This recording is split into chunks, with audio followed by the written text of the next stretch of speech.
이번에는 프로젝트 매니저에 대해서 설명드리겠습니다. 오른쪽 상단에 위치한 이 프로젝트 매니저는 프로젝트를 관리해주고 그리고 각 프로젝트들의 옵션을 추가할 수 있으며 프로젝트들의 소스 구성들을 보여주고 추가 삭제 가능합니다.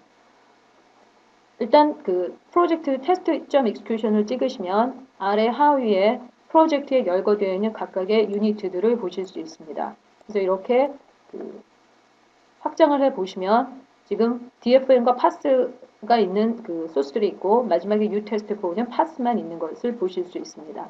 그래서 해당하는 폼이나 해당하는 유니트로 가시고 싶을 때는 예를 들어서 utest2의 화면을 보고 싶다 하시면 오른쪽을 누르셔서 오픈을 하셔도 되지만 그냥 바로 더블 클릭을 하시게 되면 지금 두 번째 화면으로 포커싱이 가게 되고 또는 utest4의 소스에서 더블 클릭을 하게 되면 utest4의 유니트로 오픈이 됩니다.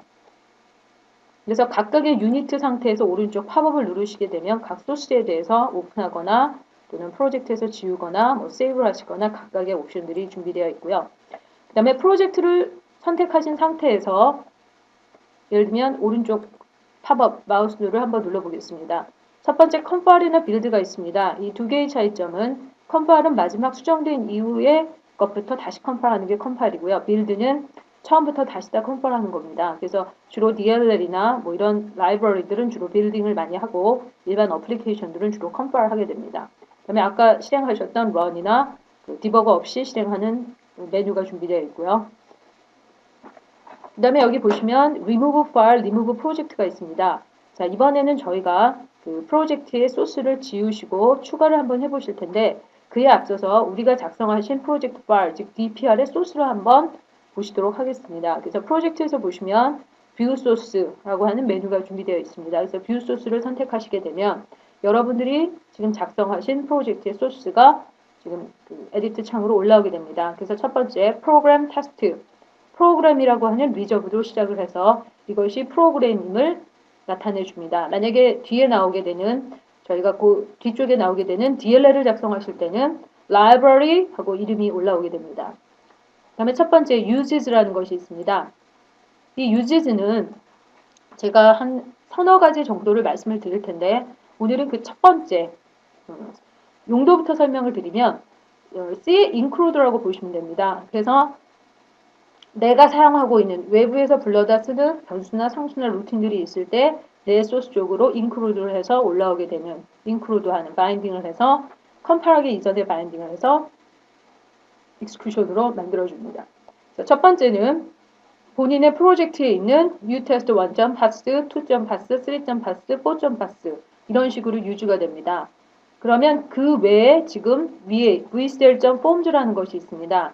이것은 델파이 소스입니다. 근데 여기서 주의하실 것은 여러분들이 XE2가 되면서는 VCL용 플랫폼과 파이어멍키용 플랫폼이 분리가 되기 때문에 각각에서 쓰고 있는 유니트들의 소스를 분리하기 위해서 앞부분에 이렇게 네임스페이스가 붙게 됩니다.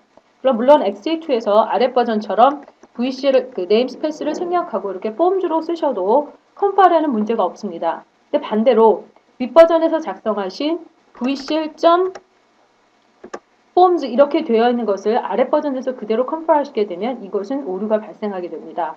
그래서 지금 XE2에서는 각각의 유니트 앞에 이렇게 네임스페이스를 붙여서 윈도우용인지 또는 파이어멍키인지를 분리해 줍니다. 그 다음에 또 하나 여기 밑에 보시면 in이라는 것이 있고 위에 있는 것은 in이 없습니다. 이것은 조금 설명을 드리면 외부에 있는 소스의 것들은 in이 안 붙고 자기 프로젝트에 속해져 있는 소스들은 in이라는 것이 지시어가 붙게 됩니다. 그 두 개의 차이점을 조금 설명을 드렸고요. 첫 번째 use라고 하는 것은 의미, C의 include와 같이 외부에 있는 소스들을 마치 자기의 소스에 바인딩을 해서 함께 사용할 수 있게끔 해주는 그런 것이 use라는 거고요. 두 번째, 이 use에서는 지금 in이라고 하는 것은 현재 자기 디렉토리에 있는 것을 의미하지만 지금 여러분들은 이 forms라고 하는 소스는 어느 디렉토리에 있는지를 잘 모르십니다. 그래서 이 use를 할 수 있는 범위도 한정이 되어 있습니다. 그래서 기본적으로는 자기 디렉토리 및 라이브러리 패스가 물려있는 것에 있는 유니트들만 include를, use를 할 수 있습니다. 그러면 그 라이브러리 패스를 주는 옵션은 역시 툴즈의 옵션 쪽에 가시면 거기 라이브러리, 델파이 옵션 밑에 라이브러리라고 하는 항목이 있습니다. 거기 보시면 라이브러리 패스라고 해서 들어가 보시면 현재 이렇게 그 라이브러리 패스가 물려 있습니다. 그러니까 여러분들이 지금 사용하실 때의 라이브러리 패스와 지금 제가 사용하고 있는 라이브러리 패스는 틀릴 수 있습니다. 그래서 더 추가하실 수 있거든요. 그래서 예를 들면 나중에 컴포넌트 소스를 만드신다든가 해서 그 컴포넌트를 인스톨해서 사용하시게 된다면 그 컴포넌트 소스 같은 것들을 인클루드 그 라이브러리에다 유즈 하셔야 됩니다. 그래서 지금 현재 디폴트로는 아마 뭐 임포트나 DCP나 인클루드나 뭐 이런 것들이 추가가 돼 있을 거고요. 별도로 추가를 하시고 싶으면 밑에서 자기가 사용할 디렉토리를 추가하셔가지고 이쪽으로 올려주시면 됩니다. 그래서 결론은 델파이스 유저절에서 사용할 수 있는 것들은 이 라이브러리 패스 안에 있는 것들만 사용을 하실 수 있다는 겁니다. 자, 그 다음에 여기 그 델파이 보시면 이 블레스가 있습니다. 이것은 주석입니다. 그래서 여러 줄을 치실 때는 이렇게 블레스를 쓰시거나 한 라인을 주석을 다실 때는 이렇게 슬래시 2개를 치시면 이 한 줄이 코맨드가 먹게 됩니다. 저희는 지금 이거는 코맨드를 치시면 안 되고요. 앞으로 이제 코맨드를 치실 때는 각 라인별로 주실 때는 슬래시 2개, 그 다음에 여러 줄을 주실 때는 이렇게 브레스 열고 닫고를 사용하시면 되는데 이 밑에 있는 이 브레스는 코맨드가 아닙니다. 그래서 이 지금 브레스는 거기 앞에 보시면 달러가 붙는데 이 달러가 붙은 것은 컴파일러 명령어라고 보시면 됩니다. 물론 컴파일 명령어에는 R만 있는 것이 아니고 뭐 달러 $M, 달러 $D, 달러 $H 여러 가지 컴파일러 명령어가 있습니다만 여기 나오는 달러 $R은 리소스에 관한 컴파일입니다. 그래서 컴파일 하실 때 리소스를 사용할 수 있는 그 컴파일 할 때 사용하는 그 컴파일 명령어로서 아까 보신 것처럼 test.res 리소스 파일을 사용하겠다 이렇게 주시는 겁니다. 만약에 예를 들면 여기서 sample.resource를 사용하겠다고 하시면 $r sample.res 이렇게 해서 리소스 파일을 같이 컴파일 하실 수 있게 해주는 명령어입니다. 자, 그 다음에 실제 그 저희 메인의 소스는 begin end로 시작하고 끝나게 됩니다. 그래서 모든 유니트들은 period end로 끝나게 됩니다. 아까 그 소스를 저장하실 때 유니트 이름과 DPR의 이름은 같이 주실 수 없다고 했었거든요. 이 하나의 DPR도 하나의 유니트로 간주하기 때문에 같은 이름을 쓰실 수 없었던 거고 역시 period end로 끝나게 됩니다.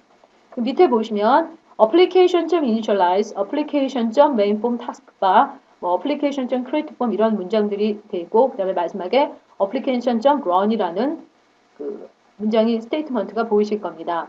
자, 여기서 첫 번째 이 application이라고 하는 얘는 저희가 이제 T application이라고 하는 클래스에 대해서 뒤에 설명을 할 겁니다. 물론 저희가 뒤에 클래스, 객체, 그리고 더 나아가서는 컴포넌트의 사용법, 또 개념 이런 것들을 설명할 거지만 먼저 이 소스상에 나오는 이 T 어플리케이션이라고 하는 대상에 대해서 조금 설명을 하도록 하겠습니다.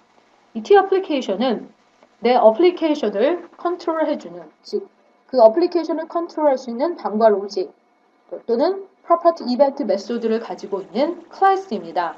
그래서 그 클래스가 할당돼서 인스턴스로 생성했을 때 그 인스턴스 변수가 어플리케이션입니다. 그럼 이 어플리케이션에 대한 것이 정의되어 있는 소스는 여기 forms.pass에 정의가 되어 있는 겁니다. 그래서 그 어플리케이션이라는 것이 일단 이름만 좀 알아두시면 될 것 같아요. 그래서 저희가 나중에 클래스를 설명할 때 이 T 어플리케이션에 대해서 좀 더 한번 설명하겠지만 제 어플리케이션을 컨트롤해주는 클래스다 이렇게 생각하시면 됩니다. 그래서 어플리케이션이 가지고 있는 로직 중에 initialize라는 메소드, 로직을 호출한 겁니다. 그래서 어플리케이션을 처리하기 위한 초기 처리. 그 다음에 application.mainform on taskbar true 이렇게 되어 있는데 얘는 아래 버전에서는 없습니다. 이게 어느 버전에 추가됐는지는 제가 정확히 기억이 나지 않습니다만 예를 들면 이걸 7버전에 가져가셔서 컴파일을 돌리시게 되면 이 문장에서 아마 컴파일 오류가 생성될 겁니다. 그래서 이 mainform on taskbar라고 하는 속성이 2007에는 아마 있는 것 같고요. 7버전에는 정확히 없습니다. 그래서 이거는 그 메인이 뜰 때 타스크바가 2개가 뜨게 되는 결과를 가져오게 됩니다. 밑에 보이시는 application.create form, create form, create form 이렇게 3개의 문장이 표시가 되는데 실제 이것은 클래스에서 다시 한번 또 정확하게 말씀을 드릴 겁니다. 델파에 있는 모든 클래스들은 메모리에 생성이 되어야 되는데 그것을 해주는 루틴은 생성자 루틴이라고 하는데 여기서는 생성자 루틴을 불러주는 루틴입니다. 그래서 결론적으로는 tform2라고 하는 클래스를 메모리에 생성하고 그것에 대한 인스턴스를 form2로 받아오라고 하는 2개의 매개 변수를 넘겨주게 됩니다. 그래서 메모리에 자동으로 결론은 할당하고 화면 3개를 자동으로 할당한 상태입니다. 그 상태에서 어플리케이션 run 해서 어플리케이션이 실행이 되게 돼서 여러분들은 메인 폼이 아까 표시되었던 겁니다. 그러면 여기서 보시면 저희는 지금 화면이 3개이기 때문에 폼 1, 2, 3가 메모리에 다 할당이 된 상태지만 아까 확인하셨던 것처럼 프로그램을 실행하셨을 때 여러분들은 어떻게 되시나요? 제가 한번 프로그램을 실행해 보겠습니다. 프로그램을 실행하시면 지금 여러분들은 메인 폼만 보시는 거고 실제 다른 2개의 화면은 메모리에는 할당되어 있으나 지금 사용하시지 않는 겁니다. 그럼 이렇게 되시면 자, 제가 메인을 닫게 되면 여러분들이 사용하셨던 화면들은 또는 메모리에 떠있던 화면들은 다 메모리에서 해제가 되게 됩니다. 이것을 컨트롤해주는 개체가 누구냐면 T 어플리케이션 클래스 어플리케이션 개체가 그 일을 담당하고 있는 겁니다. 그래서 어플리케이션에서 자동으로 화면을 메모리에 할당하고 메인 폼이 닫으면 프로그램이 끝나는 거로 간주하면서 어플리케이션이 내려가면서 3개의 폼을 다 메모리에서 해제해 줍니다. 이것을 우리는 일명 오토 크리에이트 폼이라고 얘기합니다. 즉 델파이에서 즉 어플리케이션에서 미리 크리에이션을 해놓고 어플리케이션이 끝날 때 어플리케이션에 해제될 때 이 3개의 화면을 다 내려주게 됩니다.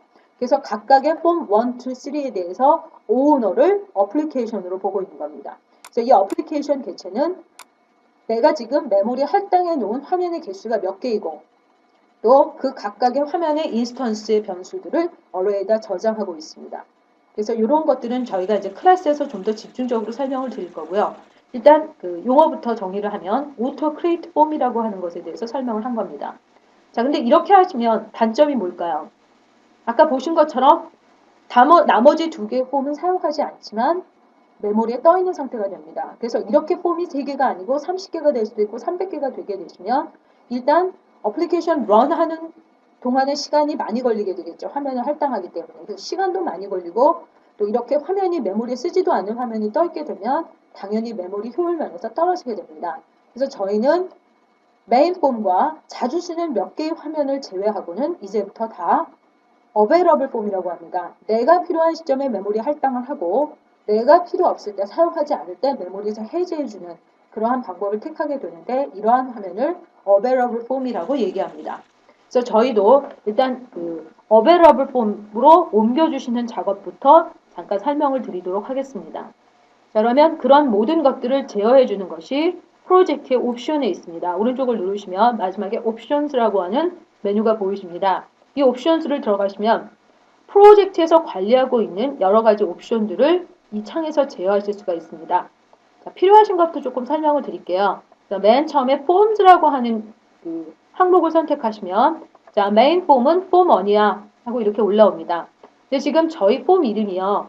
그 메인이 폼 2고 막 이렇게 이름이 지금 조금 들쭉날쭉하게 돼 있어서 나중에 저희가 폼 이름을 조금 정리하도록 하겠습니다. 그러나 일단은 디폴트로 그냥 쓰실 거고요.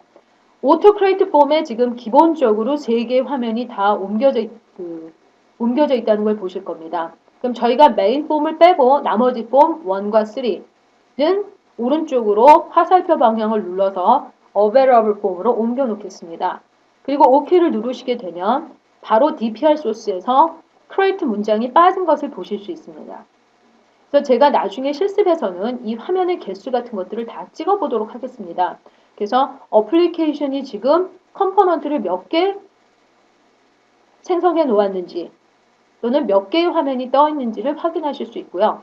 그 다음에 지금 이렇게 크리에이트 문장이 빠진 것을 보실 수 있습니다. 자, 그 다음에는 이번에는 저희가 조금 또 다른 옵션을 설명드리기 전에 프로젝트에서 먼저 소스를 한번 삭제해보고 다시 추가해보도록 하겠습니다. 그럼 예를 들어서 uTest3를 지워보도록 하겠습니다. 그래서 오른쪽을 누르시고 Remove 프로젝트를 하시게 되면 삭제하려는 그 확인 메시지가 떨어지게 됩니다. Yes를 누르시게 되면 자, 이것은 탐색기에서 지워진 것이 아니고 실제 내 그 프로젝트, 즉 보직이라고 아까 말씀드렸죠. 그 총 연결해주는 파일에서 빠지게 됩니다. 그러면 DPR 소스에서 지금 보시는 것처럼 유주절에 즉 include된 정보에 보시면 uTest3의 정보가 빠져 있습니다. 그럼 지금은 소스 3개만 가지고 있는 프로젝트의 익스큐션이 만들어지게 되는 거죠. 그럼 다시 추가를 하고 싶으실 때는 프로젝트 단계에서 추가를 하시는 거기 때문에 프로젝트를 찍으시고 다시 add new. 자, 이거는 뭐 설명드릴 필요 없겠죠? add는 기존에 있는 프로젝트 그 화면이나 폼을 소스를 추가하실 때고 add new는 새로운 폼이나 유니트를 추가하실 때 또 사용하시게 되는 겁니다. 그래서 저희는 아까 지원 오신 유테스트 3를 한번 추가해 보도록 하겠습니다.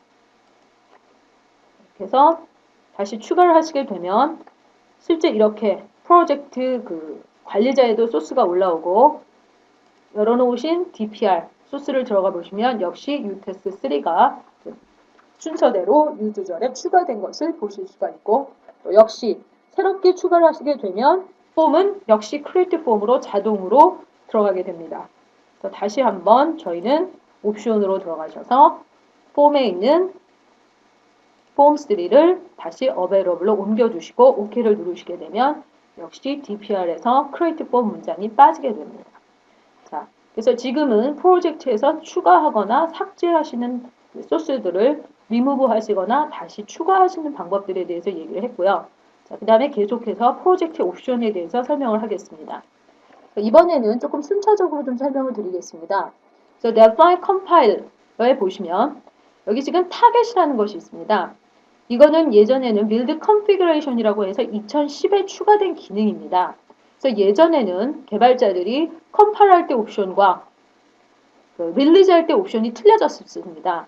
그래서 예를 들면 여기서 컴파일링에 보시면 가장 쉽게 여기 디버깅 쪽에 보시면 그 정보들이 포함되게끔 true로 세팅이 되어 있습니다. 그래서 아까 말씀드린 대로 일반 릴리즈보다는 현재 익스큐션의 사이즈가 조금 크다고 말씀드렸어요.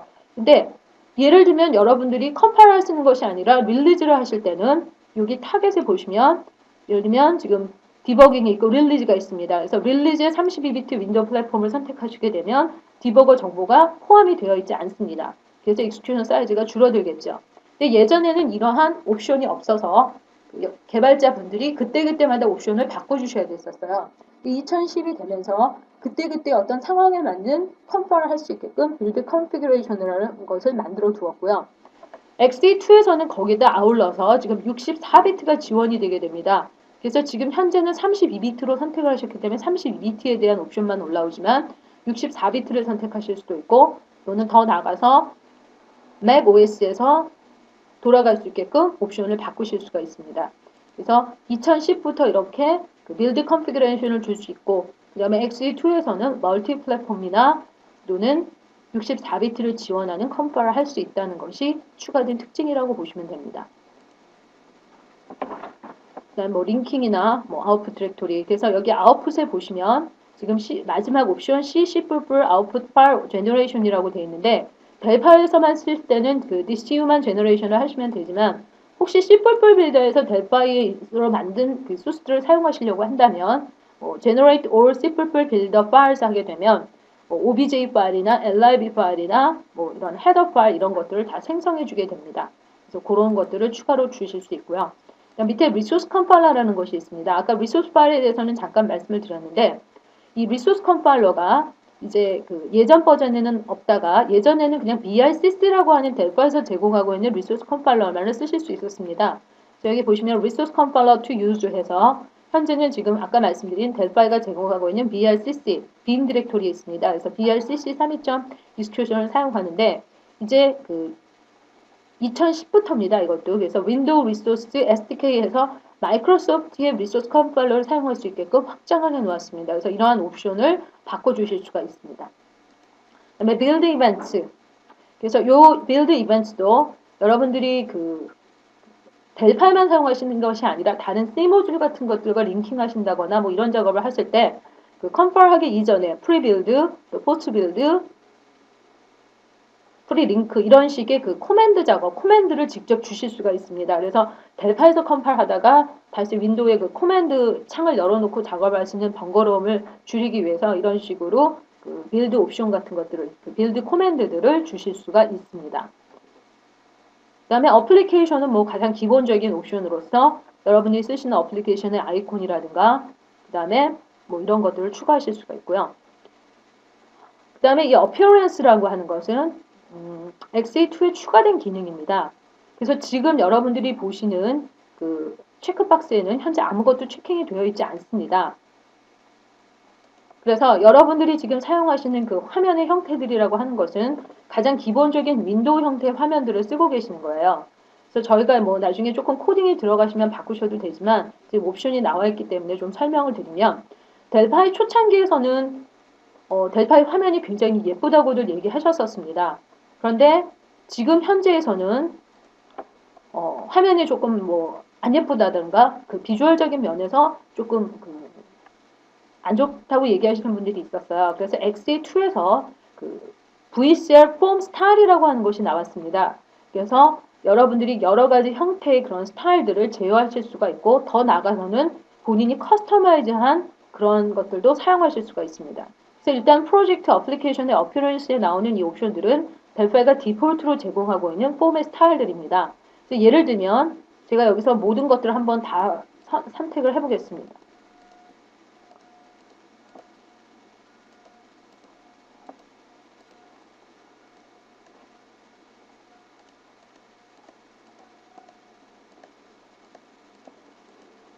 이렇게 선택을 하신 다음에 여기서는 이제 디폴트 스타일이라서 본인이 이렇게 선택된 것 중에 어떤 형식을 쓸 거냐.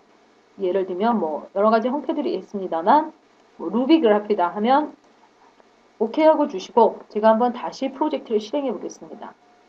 그러면 이런 식으로 그 루비 스타일의 화면이 바뀌게 됩니다. 그래서 지금 저희는 블랭크 화면이라서 그 안에 있는 컨트롤들이 보이지 않습니다만 이런 컨트롤들을 내려놓게 되면 뭐 예를 들면 포커싱이 갔을 때 버튼의 색깔이 바뀐다든가 이런 식으로 각각의 고유한 V셀 폼 스타일을 바꾸실 수가 있습니다. 그래서 더 나아가서는 아까 말씀드린 대로 본인이 커스터마한 스타일을 만드실 수 있다고 했는데 그런 것들은 저희가 나중에 한번 다시 설명을 드릴 거고요. 자, 여기 보시면 스타일을 바꾸게 됨으로 해서 DPR에 T-Style Manager try set 스타일에서 내가 지금 선택한 루비 그래프라고 하는 것이 선택이 됐고요. 그런 것들을 사용하기 위해서 VCL의 스타일즈라든가 TMS 이런 것들이 추가가 된 것을 확인하실 수가 있습니다. 그래서 여러분들이 필요하시다면 그 폼의 스타일들을 바꿔서 좀 더 화려한 화면을 쓰실 수가 있습니다. 그래서 저는 지금 기본적으로 루비로 바꿨다가 다시 윈도우즈로 놓고 설명을 드리도록 하겠습니다. 그 다음에 버전 인포는 뭐 아래 버전부터 있던 옵션이었습니다. 그래서 자기가 버전을 관리를 하고 싶다 하실 때는 오토세이브 제너럴 이걸 주셔도 좋고 그러면 자체적으로 버전이 자동으로 증가된다거나 버전 정보를 포함하고 싶지 않다 할 때는 이렇게 풀어주시면 되는데 현재 디폴트는 include에서 버전 인포메이션 프로젝트에 속해 있게 되어 있습니다. 자, 그 다음에 나오는 패키지는요. 제가 요거는 조금 나중에 별도로 패키지만 묶어서 조금 설명을 드리도록 하겠습니다. 그래서 이 패키지에 대해서는 한번 다시 하나의 장으로 묶어서 좀 설명을 드릴 거고요. 그 다음에 이제 디버거 옵션들이 있습니다. 그래서 디버거 역시 저희가 어느 정도 프로그램이 들어가게 되면 디버깅에 대한 여러 가지 기능들과 정보들을 한번 언급하도록 하겠습니다.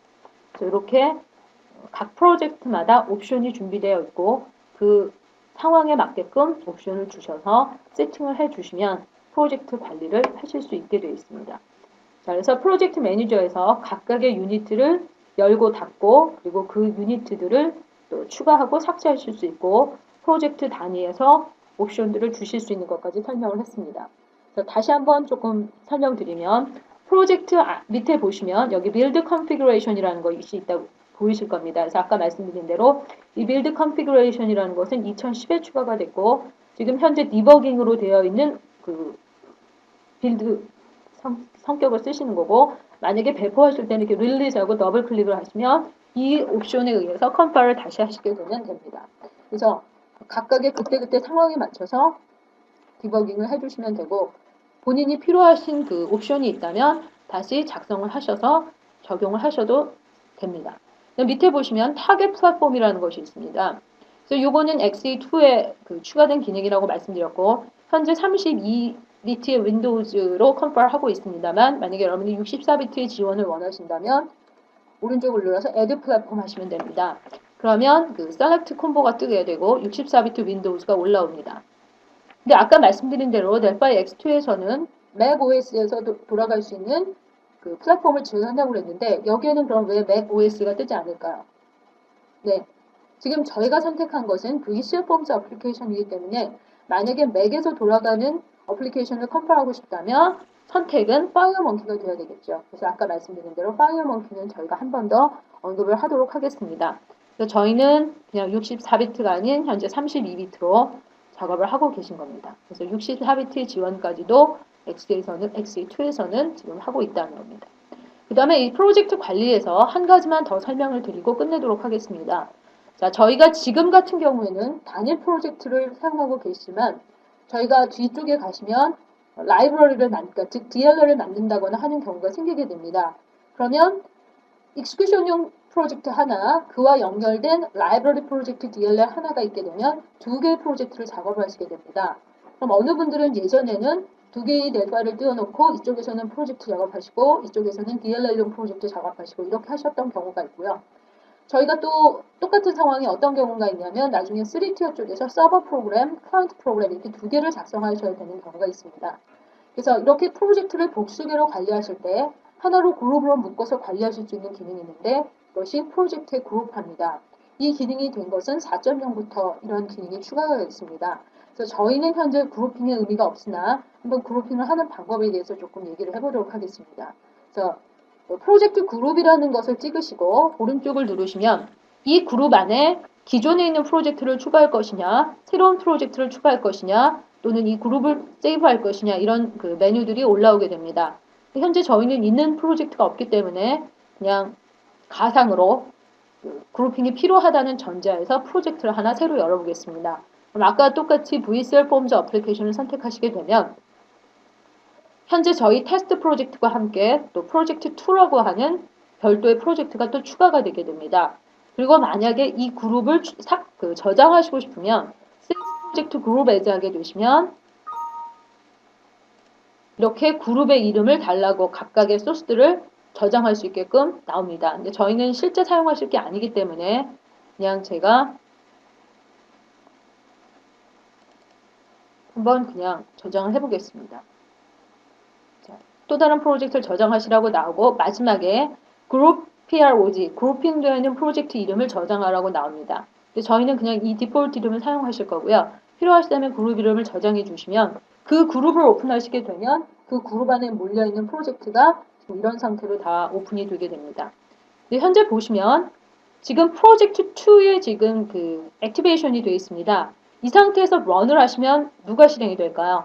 당연히 프로젝트 2가 실행이 됩니다. 그럼 만약에 내가 테스트 프로젝트를 실행하고 싶다 하시면 테스트에서 더블 클릭 또는 오른쪽을 누르시면 액티브라고 하는 것이 보이실 겁니다. 이 액티브가 이쪽의 프로젝트에 활성화를 시켜주는 거죠. 이 상태에서 프로그램을 실행하시면 테스트 프로그램이 돌게 되는 겁니다. 그래서 저희 예전에 DLL 만드실 때 DLL 액티베이션 되어 있는데 런을 하시는 분들이 있으세요. 그럼 DLL 자체는 돌질 않습니다. 그래서 그걸 호출하는 어플리케이션을 실행하셔야 되고요.